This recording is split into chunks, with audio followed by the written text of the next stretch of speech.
acho que eu sou o único ser humano do mundo que produz conteúdo quando tá faltando energia. Por mais bizarro que isso pareça, mas vamos embora. Está no ar, amiguinhos e amigolas do canal Rádio de Pilha Drive. Hoje tem mais vídeo, estamos de volta nesta quarta-feira maravilhosa. E antes da gente introduzir o nosso assunto, vamos conversar um pouco sobre o nosso canal. Recentemente a gente voltou à atividade finalmente. Aos poucos estamos caminhando, inovando, fazendo de tudo para agradar a vocês, amigos que estão inscritos no nosso canal e quem acompanha pelo House of Wrestling, pelo All About Wrestling, pelo Fórum de Pro Wrestling, os nossos vídeos. O Ian Noronha, que é o apresentador do Rádio Core, ele não tá participando, ele tá resolvendo alguns problemas pessoais, então por isso ele não tá gravando, não tá fazendo seus programas às sextas-feiras. Entretanto, a programação, ao menos que eu espero que seja mantida aqui no canal, é toda quarta-feira a gente fazer um vídeo de opinião, trazendo a opinião sobre algum fato corriqueiro do Pro Wrestling, e no domingo a gente trazer alguma história, alguma coisa que a gente conte por aqui, enfim. A gente sempre se fundamentou muito nas curiosidades, então eu acho que o domingo seria um dia ideal pra gente trazer os vídeos sobre histórias e coisas interessantes que aconteceram no wrestling. Mas, falemos de agora, falemos do vídeo de hoje. Neste vídeo iremos comentar sobre esta criatura que vos aparece na tela agora, o senhor Apollo Crews.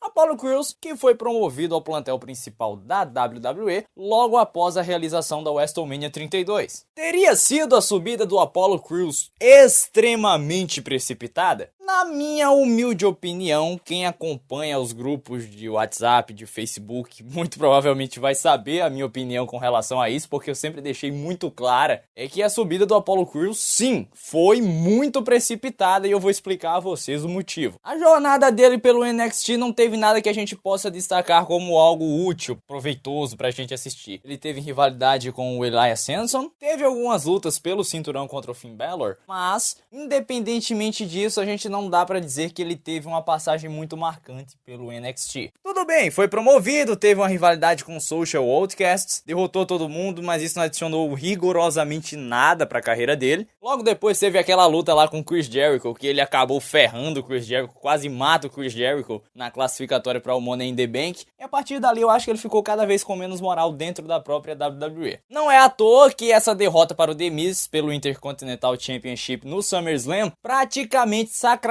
isso. Agora chegando à questão principal, por que eu acho que a subida do Apollo Crews foi muito precipitada? No NXT, pelo simples fato dele não ter tido uma rivalidade marcante, não ter tido um fato qualquer que a gente possa lembrar como aproveitável, já dá pra dizer que não foi uma passagem boa ou que servisse como credencial para que ele fosse chamado ao plantel principal. Então, esse não foi um dos motivos. O Apollo Crews é um lutador que tem uma qualidade em aspectos dentro do ringue maravilhosa. Não há como a gente negar que ele é um exímio lutador, tem um porte físico absurdo, faz coisas que muita gente com a sua carga muscular não faria, mas ele tem o mesmo carisma que um jabuti dormindo. Apesar de ser todo sorridente, coisa e tal e coisa, infelizmente falta muito carisma nele. E isso é um trabalho de base, é um trabalho a ser feito no NXT, no Performance Center, para desenvolver o lutador. Na minha cabeça, seria muito útil que ele ficasse no NXT durante o reinado do Samoa Joe. Eu colocaria os dois em uma rivalidade e dentro disso, dependendo do resultado, dependendo do aproveitamento do Apollo Crews, a gente poderia pensar em subi-lo ao plantel principal. Porque o Samoa Joe é um veterano nisso, não há dúvidas que o Samoa Joe é um dos melhores do plantel para se trabalhar. Ele sabe construir um storyline e isso daria um pouco mais de moral ao Apollo Crews como um face. Só que acabou que ao mesmo tempo que o Sr. Joe ganhou o cinturão, o nosso querido Apollo Crews, praticamente, né, não dizendo que foi ao mesmo tempo, mas praticamente ao mesmo tempo, o Apollo Crews acabou sendo promovido e não possibilitou esse encontro dos dois em um takeover, por exemplo. Muitos partem daquela premissa de que nada dá certo quando começa errado. Eu já tento enxergar de uma maneira diferente. Tudo bem, dá pra você consertar um erro. Não é impossível você consertar o Apollo Crews. Mas que começaram errado com ele, que queimaram etapas com ele, é um fato.